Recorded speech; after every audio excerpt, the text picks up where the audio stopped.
Kottayam മുണ്ടക്കയത്ത് break നഷ്ടപ്പെട്ട KSRTC bus മതിലിലിടിച്ചു നിന്നു. മുണ്ടക്കയം എരുമേലി സംസ്ഥാന പാതയിൽ പുത്തൻചന്തയ്ക്ക് സമീപമാണ് അപകടമുണ്ടായത്.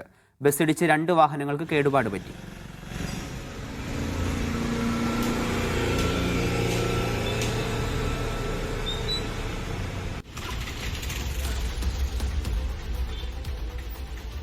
ജോസി ബാബു ഉണ്ട്. ജോസി, എങ്ങനെയാണ് ഈ അപകടമുണ്ടായത്? അപകടത്തിൽ ആർക്കെങ്കിലും പരിക്കുണ്ടോ?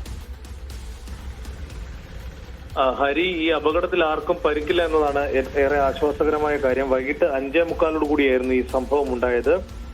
റാന്നിയിൽ നിന്നും മുണ്ടക്കയത്തേക്ക് വരികയായിരുന്ന KSRTC ബസിന്റെ ബ്രേക്ക് നഷ്ടപ്പെട്ട് വാഹനം മുന്നോട്ട് പോവുകയായിരുന്നു. എതിർദിശയിൽ മറ്റ് വാഹനങ്ങളൊന്നും ഉണ്ടായിരുന്നില്ല. അതുകൊണ്ട് തന്നെ സ്വന്തം ദിശയിൽ KSRTC ബസിന്റെ ദിശയിൽ കിടന്നിരുന്ന ഒരു ഓട്ടോറിക്ഷയ്ക്കും ഒരു ഇന്നോവ കാറിനട്ടും KSRTC ബസ് ഇടിച്ചെങ്കിലും കാര്യമായ പരിക്കുകളൊന്നും യാത്രക്കാർക്ക് സംഭവിച്ചിട്ടില്ല. എന്തായാലും മുണ്ടക്കയം പോലീസ് സ്ഥലത്തെത്തി മേൽ നടപടികൾ സ്വീകരിച്ചു. 1 മണിക്കൂറോളം ഗതാഗത തടസ്സം ഈ പാതയിൽ നേരിട്ടു.